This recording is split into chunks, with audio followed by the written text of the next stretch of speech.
sabem que têm o papel mais difícil destes debates todos, que é justificar porque é que não vamos mais depressa, pelo menos aqui dois dos intervenientes neste debate. Mas se calhar começamos pelos riscos, porque estivemos aqui há um ano e de há um ano a esta parte muito mudou naquilo que é o comércio global, a própria lógica de percepção dos riscos que as empresas têm neste momento. Carlos, o que é que sente que mudou de forma mais significativa naquilo que são os riscos atuais? Muito bem, obrigado pela oportunidade. E eu creio que o apagão não entra aqui, né? Não Não, o vamos ao apagão não apagão. entra aqui, o apagão não entra aqui, mas quer dizer, há coisas para dizer sobre o apagão, mas não é Não esse, agora. não é esse o tema. Não, eu acho que aquilo que mudou é que ficou mais evidente, principalmente, 4 riscos globais que nós, na perspectiva do mercado de consultoria de risco e seguros, trabalhamos de uma forma muito intensa. Uma é o comércio internacional, portanto, claramente. Hoje há uma necessidade que as empresas têm naquilo que é o mapeamento da sua cadeia de distribuição, portanto, e na avaliação de riscos, por tudo aquilo que se fala mais As cadeias de de uma forma abastecimento geram a maior incerteza para quem tem que decidir neste momento, é isso? geram e necessitam ser quantificadas porque elas hoje estão postas em causa. Como é que isso se faz neste período? Como é que se quantifica? Eu já ontem o desafiei a responder-me a isto. Não, quantifica-se por saber o que é que significa mudar a produção de um determinado país. Que riscos é que eles têm, legais, tecnológicos, de adaptação, de pessoas. Essas 4 perspectivas, que podem ser 4, são quantificadas e depois a empresa toma a decisão. Num painel de, se quiser, de idêntico a rating, não é? Dizer, olha, o risco é médio, abaixo, alto, para que a empresa consiga tomar a decisão dentro desse parâmetro. A diferença aqui é que não estamos só a ver alternativas, estamos mesmo a quantificar, não é? Pronto, E no atual contexto, vendo o panorama global, a trazer um conjunto de riscos mais significativos, a questão do financiamento também é penalizada? a questão do financiamento, vamos lá ver, há, Tudo empresas que estão a fazer este caminho de transição, de inovação e de melhorias de olhos postos na competitividade. a proteção que nós falamos nesta atividade é uma proteção para tornar as empresas mais resilientes. Se uma empresa estiver mais resiliente, tem mais acesso ao crédito e tem mais acesso ao financiamento. Esse é o objetivo principal e por isso é que a atividade seguradora trabalha muito em ligação com aquilo que é a atividade de financiamento. Portanto, isso é claramente evidente. Os outros 3 riscos, só muito rapidamente para lhe identificar. Um é a componente de alterações climáticas, que também é uma componente super relevante naquilo que é a escolha da localização da atividade de uma empresa e na avaliação de onde que a empresa hoje está. A parte tecnológica e a parte de talento. Portanto, são esses 4 riscos principais, digamos, mega tendências globais que ocupam a maior parte, digamos, da atividade e do approach que hoje fazemos aos riscos. Cristina Casalinho, vimos aqui a Francisca Guedes Oliveira também a sublinhar a importância da estabilidade financeira e de ela, de alguma forma, se ter fortalecido também nos últimos anos. A verdade é que o sistema financeiro está mais resiliente, mais preparado a choques, mas poderá também estar um pouco mais avesso a riscos depois dos choques passados? Boa tarde. É claro que o modelo que surgiu, o modelo regulatório que surgiu depois da grande crise financeira e em particular na Europa, da crise de dívida soberana, é exatamente para diminuir a capacidade de tomada de risco por parte dos bancos, mas não é exclusivo dos bancos, para o setor regulado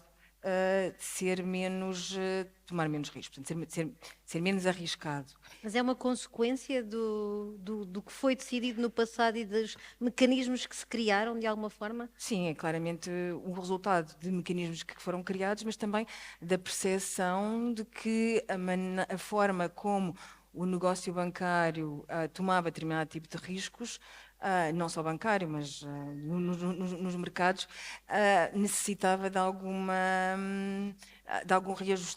de algum ajustamento. O que não quer dizer que nesta década nós, entretanto, não tínhamos sofrido consequências desse fenómeno. Ou seja, nós durante esta década tivemos claramente um retrocesso desejado, intencional, de diminuição de risco, de tomada de risco pelos bancos, e há um indicador muito claro que é quando nós pensamos no rácio de transformação que existia antes da crise da dívida soberana em Portugal. Havia bancos com rácios de transformação abaixo de 80%, se não estou em erro. Era corrigir-me? Era cerca de 160%. 160, sim, desculpe. Estava a e hoje em dia está abaixo dos 100%. E, portanto, há aqui uma transformação muito significativa no nível de alavancagem que o setor financeiro detém. Mas, ao mesmo tempo, não é necessariamente mau. O que é mau é esta transição ter sido realizada e não terem surgido atores ou participantes de mercados que tenham, no caso de Portugal, e se calhar no caso europeu, mas podem pensar, mas uma década não é suficiente. Mas o que se verifica é que em Portugal não houve o desenvolvimento das estruturas tomadoras de risco que existem ligadas sobretudo aos mercados financeiros. Se nós olharmos para a dependência do financiamento em Portugal dos bancos, comparativamente, e na Europa de modo geral, comparativamente com aquilo que é que acontece nos Estados Unidos, que os dois exemplos que normalmente são avançados, o que nós constatamos é que a dependência do financiamento das empresas na Europa é avassalador face àquilo que se verifica nos Estados Unidos. Portanto, faltam instrumentos que tomem mais risco em Portugal. Mas isto tem dois aspectos, é verdade. No caso português, esta situação ainda é mais ampliada, porque se, por exemplo, em França, ou na Alemanha, ou no Reino Unido, ou mesmo em Itália e em Espanha, há indústrias de fundos de pensões, de um maior número de seguradoras e investidores, até próprias fundações, que têm uma perspectiva de investimento de médio e longo prazo e que estão dispostas, e sobretudo de longo prazo, que estão dispostas a tomar determinado tipo de riscos, em Portugal isso não existe. E, portanto, temos os dois polos, não toma risco o intermediário financeiro e não toma risco o depositante, ou o poupador, o aforrador. Portanto, é mútuo, também não há uma remuneração para quem está a forrar e não há um risco maior tomado por quem precisa de financiamento. E, portanto, eu aqui ligava ao que a professora Francisca Guedes de Oliveira acabou de dizer, que para se dar uma alteração no modelo atual, o que é que nós temos que mudar é a forma também como os aforradores olham para a poupança e deixar de olhar exclusivamente numa lógica dominantemente de depósito. E isso tem a ver com a literacia financeira. Portanto, tem que haver o desenvolvimento, uma cultura de tomada de risco pelos bancos. Não, porque eles estão tipificados, estão regulados, hoje em dia têm um negócio bastante bem identificado. É sobretudo para o desenvolvimento de outro tipo de instituições que elas sim têm a característica principal de tomadoras de riscos que não têm. Isso é um ponto final. Ligado a isto, temos a questão da falta de fundos de pensões.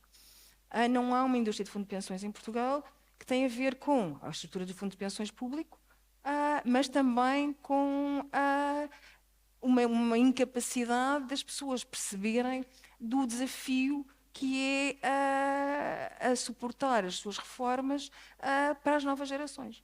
Eu ia, se calhar, aqui à questão da falta de fundos de pensões, porque a dada altura a verdade é que os bancos tinham seguradoras, depois o negócio separou-se também. Isto, de alguma forma, também ainda são efeitos colaterais do passado, Miguel? Esta falta de opções que existe, há um sistema financeiro do qual a economia está muito dependente e depois o resto parece que se dissipa. Em primeiro lugar, O BCP tinha uma seguradora e por isso é que lhe estou a perguntar assim. o BCP ainda tem 49%. Ainda tem, mas sim, não exclusivamente. Ocidental Seguro. Mas, em primeiro lugar, boa tarde a todos. Em segundo lugar, permita-me, Diana, agradecer ao Negócios a continuação e a visibilidade que dá ao tema da sustentabilidade. Há instituições que, cada vez que os ventos mudam, ajustam o destino, e há instituições que, quando têm valores, adaptam a variação e prosseguem em busca daquilo que são temas essenciais para uma sociedade mais sustentável e mais equilibrada. E, portanto, acho que no contexto atual o Negócios dar visibilidade a esta iniciativa e continuar com este forte foco é particularmente importante. O tema da questão que coloca é muito específico. Quer dizer, o banco deixou ou reduziu as participações dos seguros porque o enquadramento regulatório levava a cargas de capital muito elevadas para a detenção de participações em entidades. E foi isso que determinou os bancos passarem a ter posições minoritárias e não consolidarem as seguradoras. Entretanto, já houve alguma evolução do ponto de vista regulatório que não está estabilizada ainda, portanto, ainda não está completamente estabilizada. Eu creio que no futuro haverá alguma correção nessa matéria para que os bancos possam também ter alguma maior presença para além daquilo que é o crédito comercial nas suas versões mais plano vanilha, nas suas versões mais facilitadas. Falou também na questão da alavancagem, Cristina, quer dizer, o BCP, no início da crise, tinha um rastro de alavancagem de 167% e os mercados fecharam, quer dizer, isto não era sustentável. O que nós hoje Mas agora parece que entramos também num processo absolutamente contrário, que é rácios de transformação muito baixos e quase uma aversão ao risco. Não estou nada satisfeito com isso. Portanto, eu penalizo-me por ter um rastro de transformação próximo dos 70%. E o que é que vai fazer para mudar isso, Miguel? Agora, há uma coisa que nós temos que ter presente. Os bancos têm que ter uma atitude muitíssimo responsável. Não podem pensar nos resultados apenas do próximo trimestre. E, portanto, o que nós temos não há nada mais fácil do que dar crédito. Agora, dar crédito é uma coisa que desapareceu, porque depois desapareceu e nós estamos a emprestar, só uma pequena parte é que são capitais nossos, o resto são depósitos de clientes. Portanto, nós queremos fazer crédito, nós queremos crescer em crédito, mas queremos ter uma elevada probabilidade, não diria uma certeza, de que esse crédito é ressarcido. E, portanto, verdade, mas vimos aqui empresas já, o caso da Simpor ontem que sinalizou isso, está a fazer um processo de transformação e às vezes está a investir em alguma tecnologia para fazer o seu processo de transformação também, com risco e às vezes quase sem financiamento, não sabem muito bem, pelo facto daquilo ser ainda uma tecnologia arriscada, se vão ou não vão ter financiamento. Outras empresas também que sinalizaram isso. Há menos ou há mais aversão ao risco agora na Banca Nacional? Não, haver mais critério não quer dizer que há mais aversão. Há mais rigor, não há mais aversão ao risco. Mas projetos de transição, que normalmente são tecnologias menos desenvolvidas, obrigam a risco. Deixa-me só dizer o seguinte, eu gosto muito de gerir com base em facto. É muito importante as emoções, mas é muito importante nós olharmos para os dados e tomarmos as decisões com base. Há um inquérito do Banco Central Europeu, divulgado agora no primeiro trimestre, em que dizem que as empresas, em geral, não se queixam da falta de financiamento da parte dos bancos. Não está sequer nos 6 principais temas relacionados com que as empresas reclamam. Portanto, não há falta de crédito ao mercado, ao contrário do que aconteceu no passado. No momento atual, eu diria que o que há falta é de projetos para apoiar. Quer dizer, é este o grande tema. E há uma... Os bancos estão abertos a financiar estes grandes montantes que são necessários à transição, sozinhos, por si só? Ou vão ser uma parte deste processo? O tema da transição, que em Portugal, na minha opinião, é mais importante a adaptação do que a transição. Portanto, mais uma vez, eu não sou partidário dos 4 feitos que servem para todos. Portanto, em Portugal, deixe-me só dizer isto. Explique isso, Miguel. Sim, eu ia pedir. Explico com muita facilidade. Nós estamos, em matéria da parte ambiental, o mundo está todo muito focado na transição energética. E é um tema absolutamente determinante.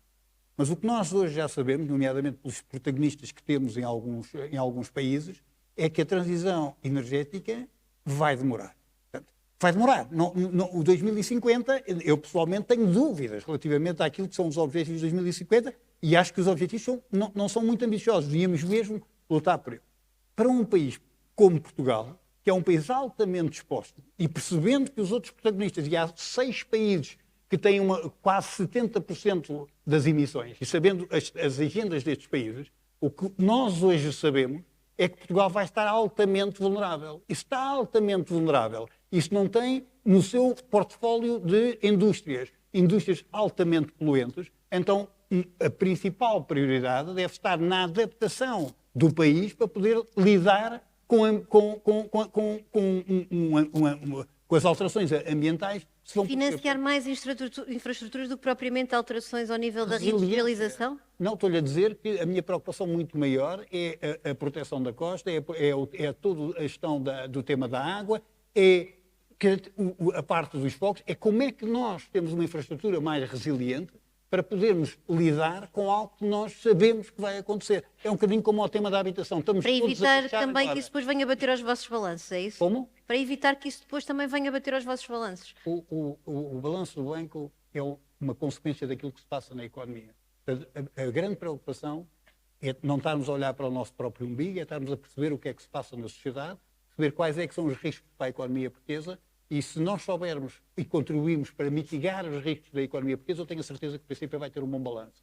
Se nós estivermos preocupados com o curto prazo, se estivermos preocupados apenas com a agenda dos outros, é muito difícil depois conseguir que o que se passar com o país não se vá ter uma repercussão ao nível da qualidade do ativo do banco. Pedro Leitão, o Montepio também passou por um processo de reestruturação bastante intenso. Quando o Pedro chegou ao banco havia uma carteira de financiamento também com algum tipo de problema. Continua a haver alguma aversão à tomada de risco agora que já se passou por um processo de transformação? Tenho que fazer esta questão porque ela é aquela também que está na cabeça de muita gente quando pensa em como financiar os seus projetos.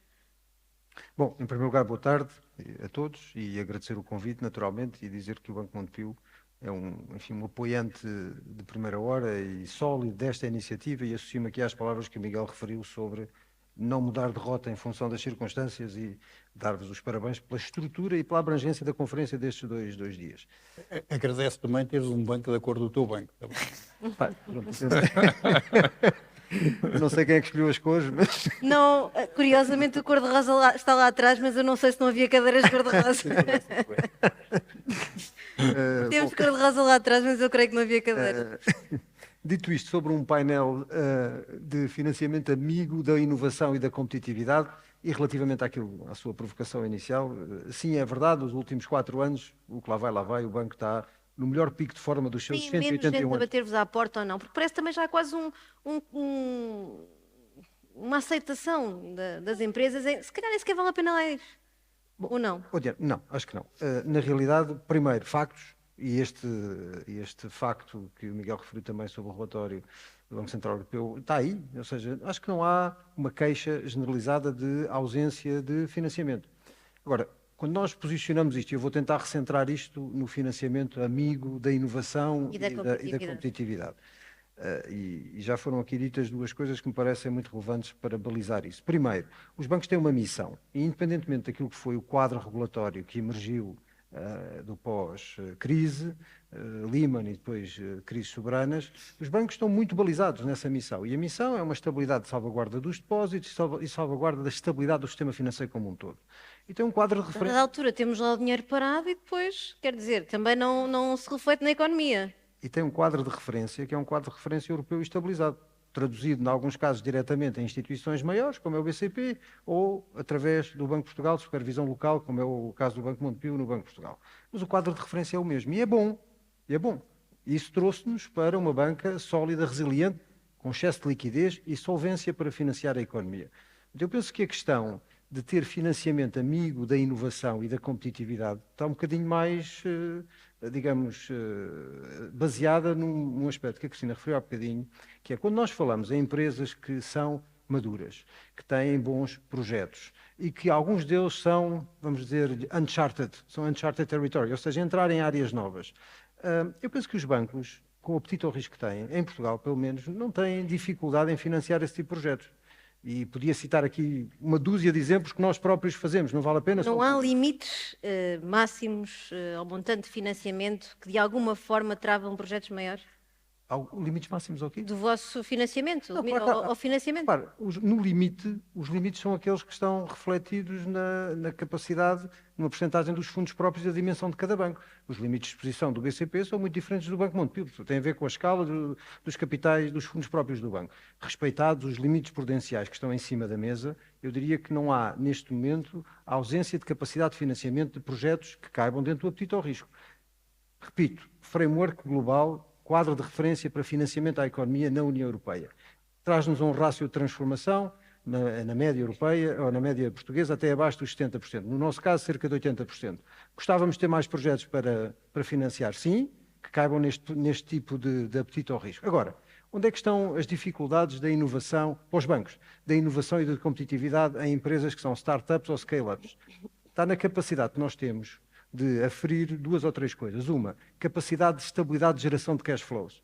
Isso é uma coisa pela qual nós somos avaliados e somos escrutinados todos os dias e bem, e que uma startup ou uma scale-up tem alguma dificuldade, porque muitas vezes estão radicadas numa ideia, ou numa boa ideia, digamos, ou num conjunto de promotores que apenas têm, digamos, as patentes ou o capital intelectual associado a essa ideia. É muito difícil para um banco financiar este tipo de coisas. 2, as garantias que esse tipo de empresas têm para oferecer na componente do balanceamento do financiamento, na ausência de cash flows estáveis, são precárias. E 3, a assimetria que os bancos têm para financiar ecossistemas de inovação em startups é reduzida, para dizer assim. Portanto, falta o quê? Parece que me falta, e acho que o diagnóstico está mais que feito, não é? Do ponto de vista do mercado de capitais, que é fragmentado, que tem assimetrias fiscais nos vários países da União e por aí fora, a capacidade de financiar este tipo de ideias, a tal base de inovação que leva àquilo que a Cristina diz, que é 70% do financiamento na União Europeia vem através do sistema bancário, nos Estados Unidos isto veio dos 60% e tal, e no ano passado abaixo dos 50%, 49,3%, se não me falha a memória. E, portanto, esses mecanismos adicionais de financiamento à inovação em startups e scale-ups que têm eixos de diferenciação e de inovação, é mais difícil fazerem os bancos. Do lado dos nossos clientes e do nosso balanço, por assim dizer, mecanismos como, sejam do próprio balanço do banco ou cofinanciados com garantias como o InvestEU, com algumas linhas de apoio à inovação que temos, até onde julgo saber, e pelo menos no caso do Banco Montepio, não têm sido uma dificuldade para financiar bons projetos. Deixa-me ir aqui à Cristina. Cristina, o universo de investidores e o tipo de mercado de capitais que temos em Portugal não está preparado para financiar este tipo de investimentos. É um handicap também. Eu já volto à banca para ir à parte da competitividade. É um handicap. Portanto, é uma falha, porque, voltando complementando o que o Miguel e o Pedro disseram, normalmente, quando nós estamos a falar deste tipo de estruturas de inovação, ou de startups, ou de scale-ups, ou também há quem diga que é o first of a kind, portanto, estamos a falar mesmo em território não explorado, isso exige determinada capacidade de tomada de risco, novamente, que não faz parte do cardápio de funções que os bancos têm que desempenhar. Isso faz parte de outro tipo de atores, de outro tipo de participantes de mercado, como, por exemplo, os capitais de risco. Que não existem ou que têm muito pouca estrutura em Portugal. Não existem. Por exemplo, nós pensamos há 20 anos atrás, todos os bancos tinham uma capital de risco. Hoje em dia tem pouquíssimos. Mesmo as capitais de risco públicas que haviam deixaram de existir, foram todas consolidadas, como presumivelmente por razões de eficiência. Mas voltando à questão o que este tipo de financiamento exige a atores que conhecem muito bem este tipo de risco e em relação aos qual têm instrumentos que conseguem lidar com ele, que não são claramente os bancos, pelo menos não a formato que hoje em dia os bancos têm, e por outro lado, portanto precisamos de investidores de médio e longo prazo, e, sobretudo porque este financiamento, para além dos capitais de risco, aparece cada vez mais através dos mercados privados. E se olharem para o desenvolvimento dos mercados privados, sobretudo a nível de ações, e se olharem, por exemplo, para as carteiras de ativos de seguradoras, novamente, de family office, de fundações, vão ver que, quando olham para os endowments, a forma como a política de investimentos e o asset allocation, a asset allocation. Nas fundações, ou nos endowments, ou em investidores tradicionalmente de longo prazo, mas mesmo de muito longo prazo, têm uma parcela significativa de venture capital, portanto, do capital de risco, que é a função que eles têm que desempenhar. Portanto, não vamos pedir a atores que não foram talhados, não estão a ser regulados e condicionados para determinado tipo de funções que eles não... E que nós devemos fomentar é o aparecimento desse tipo de atores, que são os atores corretos para desempenhar essa função. Hoje em dia o que nós vemos é, não há os atores adequados para desempenhar essa função. E temos que os criar, temos que desenvolver. E temos que criar outras coisas, que são, se nós pensarmos, as startups existem, mas há maneiras delas se evoluírem. E uma coisa que tem que fazer com que elas evoluam é, sobretudo, estabelecer parcerias. Sejam elas parcerias com investidores, sejam elas parcerias com outras empresas. No sentido em que, se eu tiver uma startup e conseguir convencer uma grande empresa a associar-me, quer através do seu processo produtivo, quer através do seu processo de fornecimento, do seu canal de fornecimento, isso funciona. Voltando, puxando a brasa à minha sardinha. Ou seja, a Fundação, por exemplo, tem hoje em dia um projeto de sustentabilidade que tem a ver com a regeneração de florestas, que tem a ver com aluga baldios a comunidades. E associa-se, neste aspecto, a uma empresa que é a SONAI, que tem conhecimentos florestais através da SONAI Arauco. E também através de universidades que desenvolvem conhecimento sobre as melhores espécies que se devem ser plantadas em determinado tipo de espaços. Portanto, estamos a falar numa fundação, numa empresa e em universidades. Portanto, o que nós também não temos é o ecossistema desenvolvido, e ele tem que ser desenvolvido. Carlos, Carlos trabalha muito com as empresas e é verdade que o vosso negócio é gerir riscos e tentar reduzi-los, mas há de facto este receio das empresas em criarem as parcerias que a Cristina estava a sugerir, de também ajudarem a alavancar aqui um bocadinho o financiamento deste risco através desta maior cooperação e da criação destas parcerias? Bom, eu gostava só de dar aqui 2 ou 3 números e respondo já à questão que eu acho que Temos são... muito tempo e ainda quero tentar fazer Não, é mais muito 2 rápido. rodas. Vamos É a muito isso. rápido, mas eu acho que há 2 ou 3 números que acho que são importantes e que depois ligam a esta pergunta. Em primeiro lugar, sobre o tema dos bancos terem deixado a participação das seguradoras, hoje em dia 80% daquilo que são os seguros de vida e de poupança vendidos São subscritos. pelas seguradoras são nos bancos. Porque as parcerias, lá está, funcionaram e Não, mantiveram-se. o que quer dizer que continua a ter um papel super relevante. Portanto, isso é super relevante. Depois, este gap que existe no mercado não existe só no mercado financeiro, também existe no mercado financeiro, por exemplo, de seguros. As catástrofes naturais, o ano passado, foram 328 mil milhões de euros, de dólares, em termos globais. Só 42% deste risco é que estava seguro. Quando existe um mercado de resseguro de 715 mil milhões. Portanto, também existe aqui um gap, no fundo, para fazer isto. O que é que, do ponto de vista de seguros, e respondendo à questão, o que é que se está a fazer? Eu acho que nunca se fez tantas parcerias como se está a fazer agora, no sentido de dar a oportunidade de se poder financiar. E eu dou um exemplo que normalmente se associa que os seguros excluem tudo, e eu dou um exemplo que é o exemplo da Ucrânia. A Ucrânia, neste momento, é possível subscrever seguros para a área da saúde e para a área agrícola, que são 2 áreas fundamentais, incluindo aquilo que são os riscos de guerra.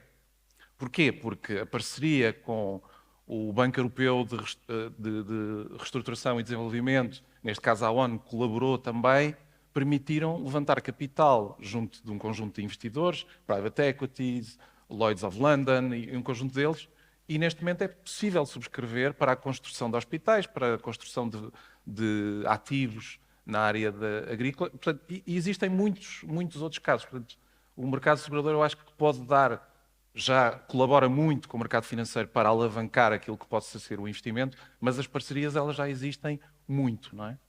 Miguel, falamos aqui do financiamento à inovação, já se falou um bocadinho também de competitividade, mas às vezes esquecemos que para haver esta competitividade são necessárias infraestruturas, e já falámos aqui hoje da necessidade de uma terceira travessia, por exemplo. A verdade é que se perdeu, nos últimos anos, a lógica do project finance em Portugal.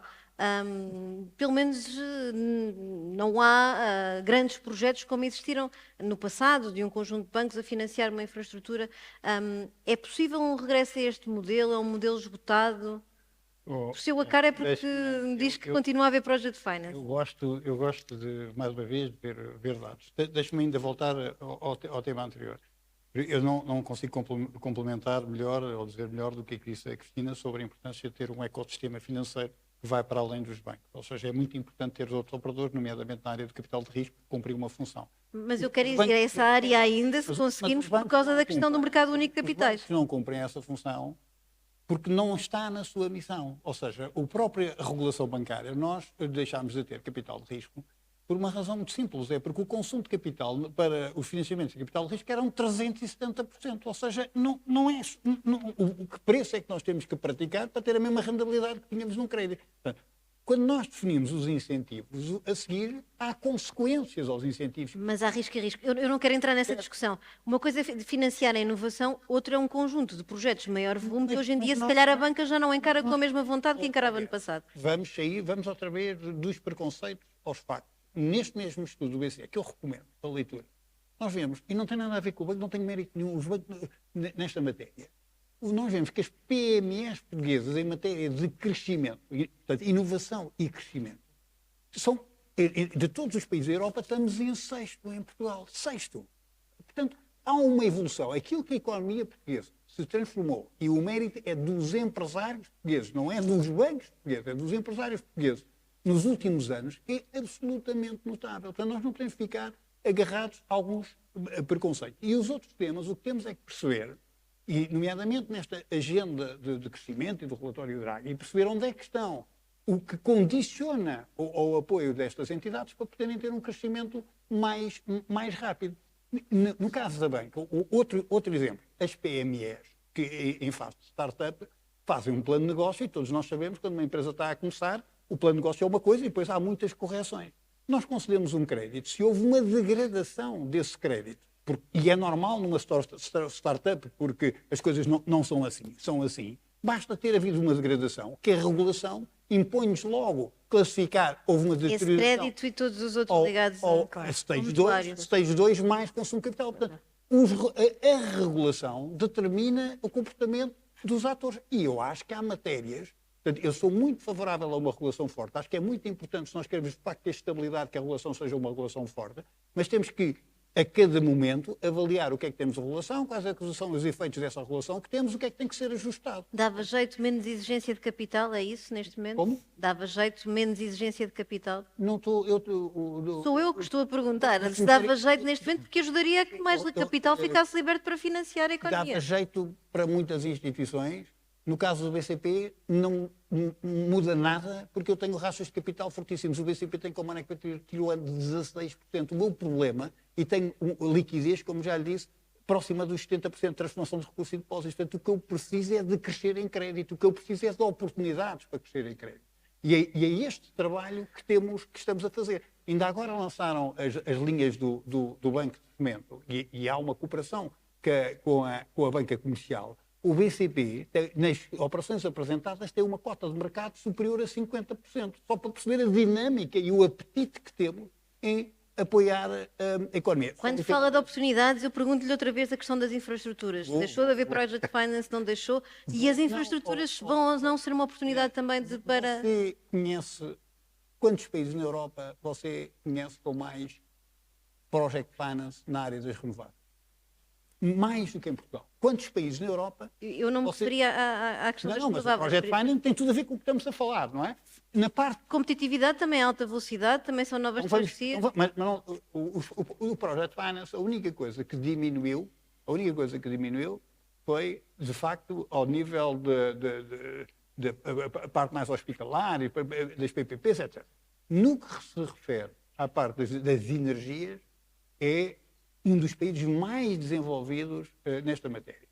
o tema da ferrovia não é um tema dos bancos, é um tema. Nós estamos desejosos da ferrovia. Aliás, Os consórcios podem ir bater à porta do BCP. desejosos da ferrovia. O BCP é um dos bancos que está no primeiro troço como um dos principais financiadores. Portanto, nós estamos fortemente empenhados nisso. Agora, eu gosto de recordar, e é bom que as pessoas também vejam as coisas, o BCP, houve um primeiro projeto do TGV que foi decidido não dar continuidade pela parte... Decisão política.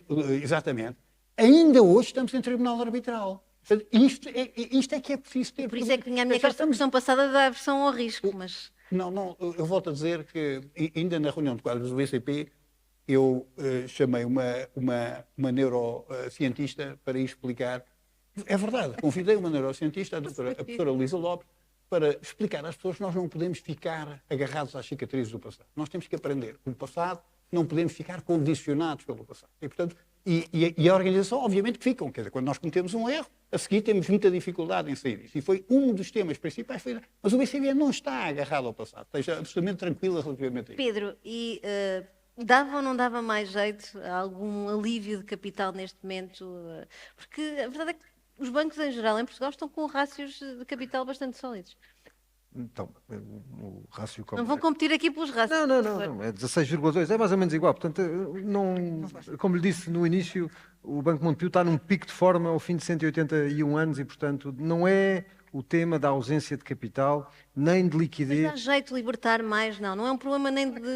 Não vale a pena. A questão, Não vale. a questão, o que vale a pena é que nós conseguimos aplicar. Nenhum dos bancos ou dos atores aqui no mercado nacional tem enorme prazer em agarrar no excesso de liquidez que tem e aplicá-lo no mercado monetário em carteira de investimento porque não tem projetos onde conceder crédito.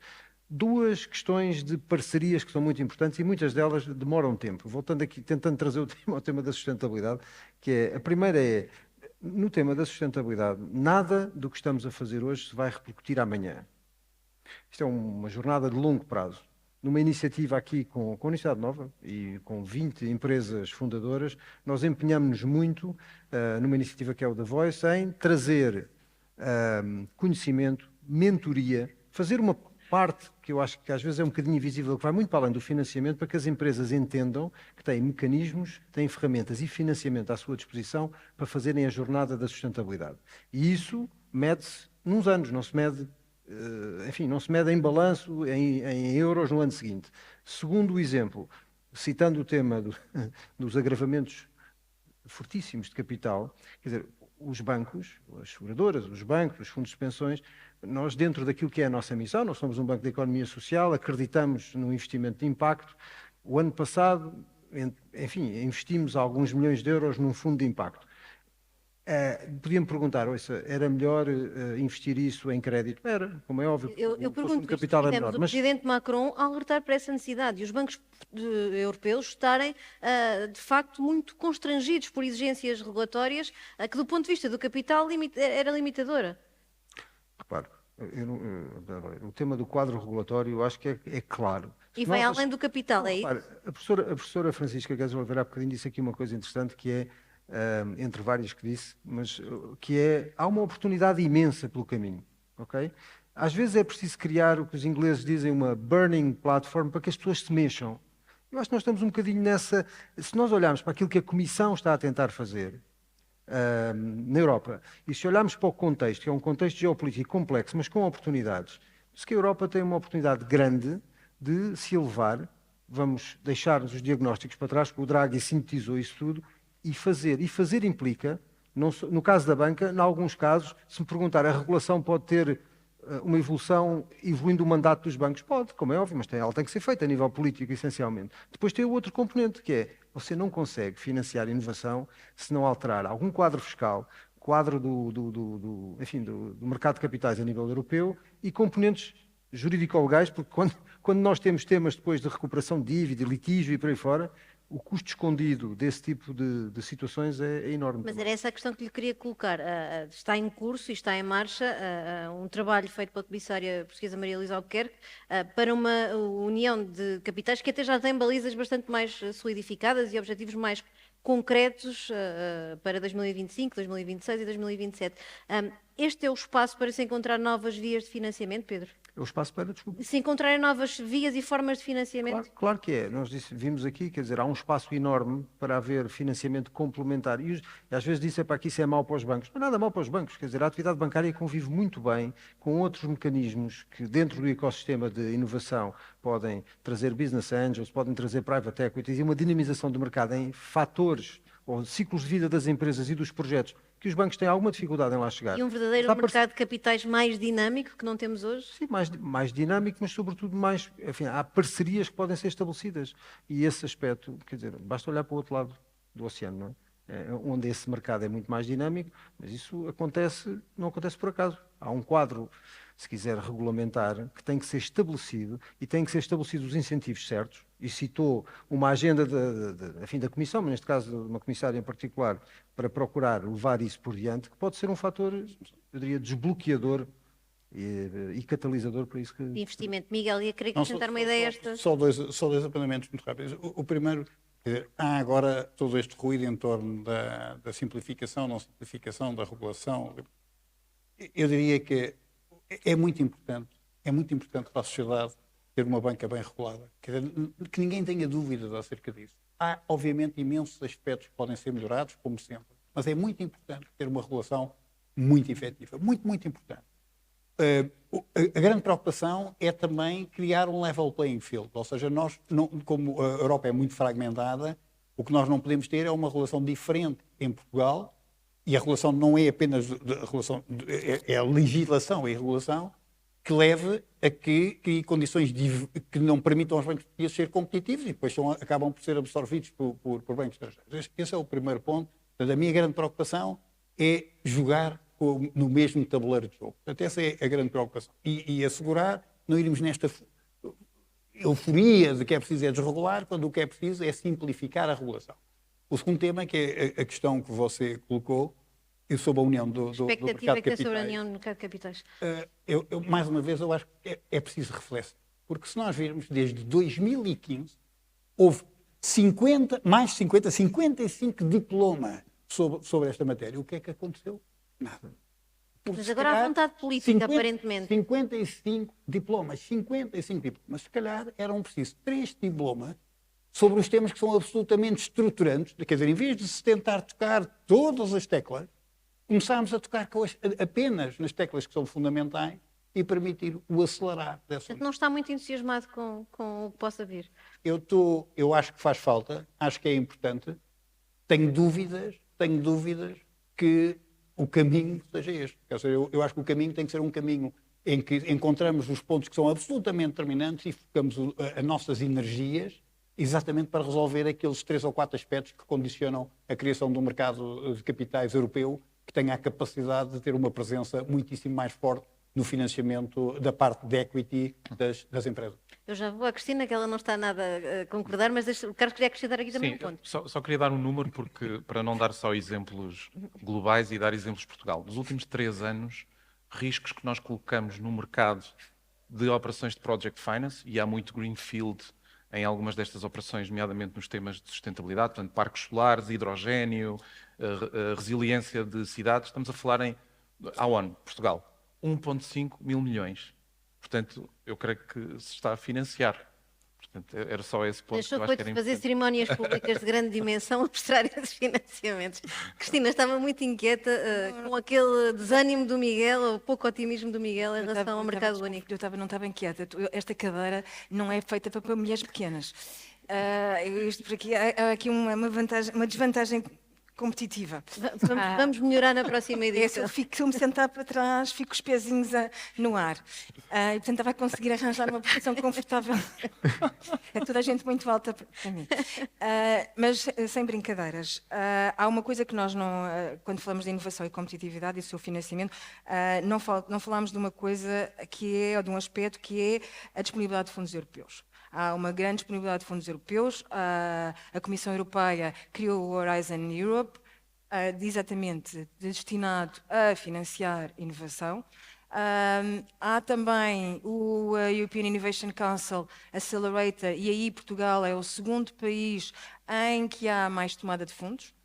E aí estamos a falar em financiamento não reembolsável e a disponibilização de capital, de instrumentos de capital, e são complementares e facilitam. Também o BEI tem garantias, o FEI também tem instrumentos específicos, portanto, complementarmente aos atores de mercado, também há, por parte das entidades públicas, sobretudo europeias, mas também portuguesas, instrumentos que permitem diminuir ou reduzem o custo, o risco destes aspectos, ou destes projetos. Associados a estes projetos, sim.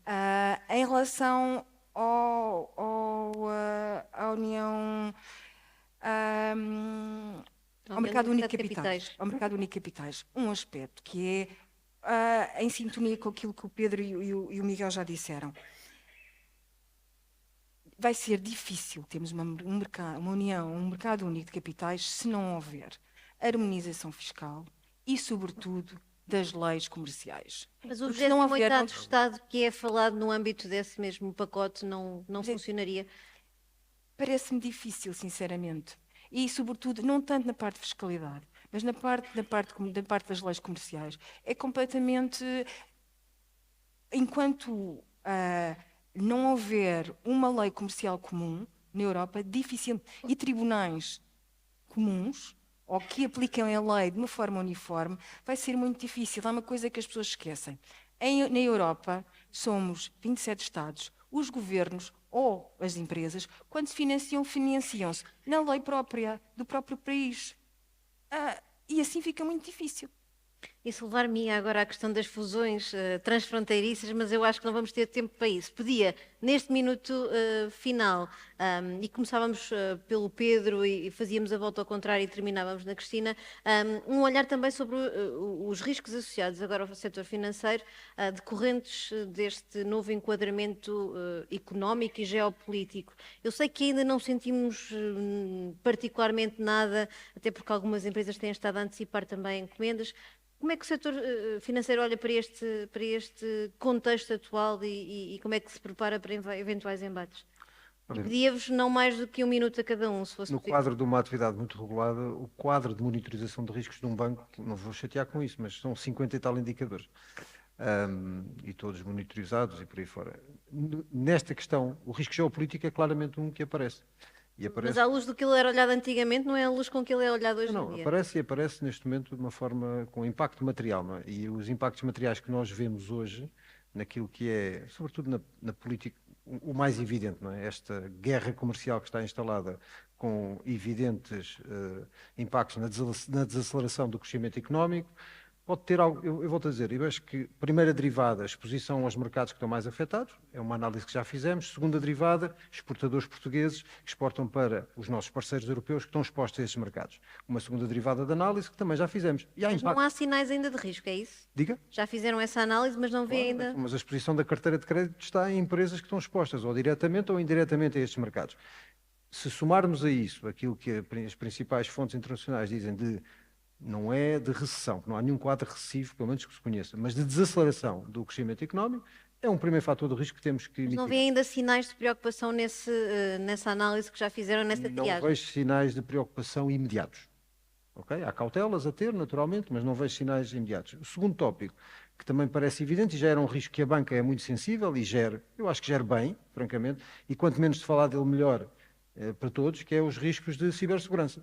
E esses aí, numa evolução de um modelo de negócio que está cada vez mais disponível para os clientes através de mecanismos que são potencialmente atacáveis por essa via, é uma coisa que os bancos têm bem coberto. E nesse aspecto, o investimento é mais que muito. Também, eu disse, posso continuar, mas pelo menos estes dois, eu não deixo. Pelo menos estes dois parecem os mais importantes e que estão devidamente acautelados e geridos. Miguel, um minuto para nos dar também aqui o vosso ponto da situação, de como é que olha para os riscos e como é que já há ou não sinais de alerta no vosso balanço. Eu olho para o futuro e vejo um futuro que é muito menos previsível e que vai obrigar a grande agilidade de adaptação. Portanto, é isto que eu vejo.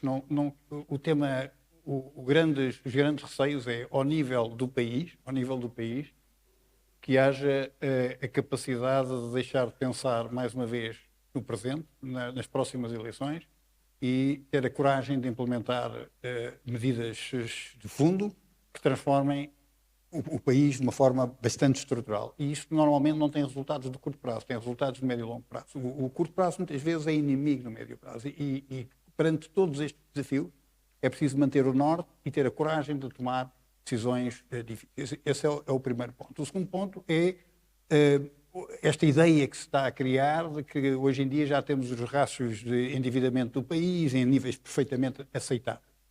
Eu não subscrevo nada dessa teoria, tenho preocupações relativamente a essa matéria por uma razão simples. Numa economia diversificada é uma coisa, numa economia que tem uma dependência quase 20% em termos agregados de um determinado setor, basta haver uma crise que leva a um arrefecimento do turismo que imediatamente o nosso rastro se degrada com todas as consequências ao nível do também se degrada. Portanto, isso é um tema que me preocupa. O outro é aquilo que nós podemos fazer, ou seja, é o risco da inação, e esse é o maior de todos, é nós ficarmos à espera de pontos estáveis de referência para nos movimentar, para decidirmos o que é que queremos fazer, e nós temos que ser capazes de tomar as decisões com menos informação e ir corrigindo à medida que as coisas vão acontecendo. Portanto, o risco da inação, do esperar para ver, já veremos, e estar focado no problema e não estar a ver que simultaneamente há um conjunto novo de oportunidades que o tabuleiro do jogo mudou, eu julgo que é talvez o maior risco. Portanto, devemos concentrar naquilo que nos compete fazer. Carlos, este olhar sobre o... Sim, eu concordo. Eu acho que com o mundo imprevisível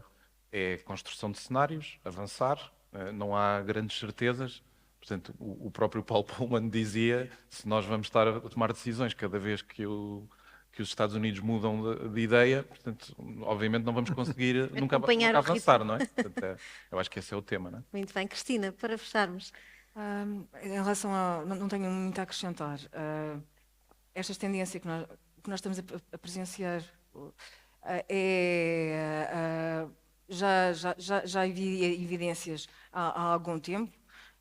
E o que daqui decorre é que, sobretudo para Portugal, que tem feito nos últimos anos alguma evolução no sentido de maior abertura ao exterior, implica maior capacidade de detectar mercados alternativos àqueles que atualmente é mais dependente. E, sobretudo, o mercado europeu, que tem uma grande exposição aos Estados Unidos, mas não só, também à China, portanto Portugal indiretamente também tem, e sobretudo pensamos no turismo, se era um aspecto em que Portugal podia estar de alguma forma isolado, que praticamente o turismo norte-americano não era muito relevante para Portugal, isso foi completamente alterado nos últimos 5 anos. Portanto, aí é uma fragilidade nova, porque a capacidade, o crescimento mais recente do turismo português, mas também no mercado habitacional, há aqui uma alteração, vamos ver como é que corre, mas sobretudo flexibilidade e pensar no longo prazo. Sim. Só um ponto em relação ao Miguel disse, houve coisas estruturalmente que foram bem feitas em Portugal.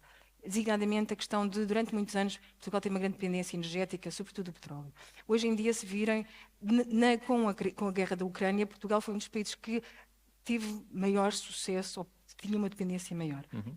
Portanto, quando há pensamento estrutural em Portugal, de houve visão de longo prazo, devemos, de alguma forma, ficar satisfeitos, com prazer com o facto de as decisões de longo prazo, apesar de tudo, nós temos errado totalmente. Muito bem. Carlos Freire, Cristina Casalinha, Pedro Leitão e Miguel Maia, muito obrigada. Ficámos a saber que precisamos de investir mais em capital de risco e já sabem, empresas, não há falta de crédito a ir bater à porta destes senhores. Muito obrigada. Obrigado. Podem ir.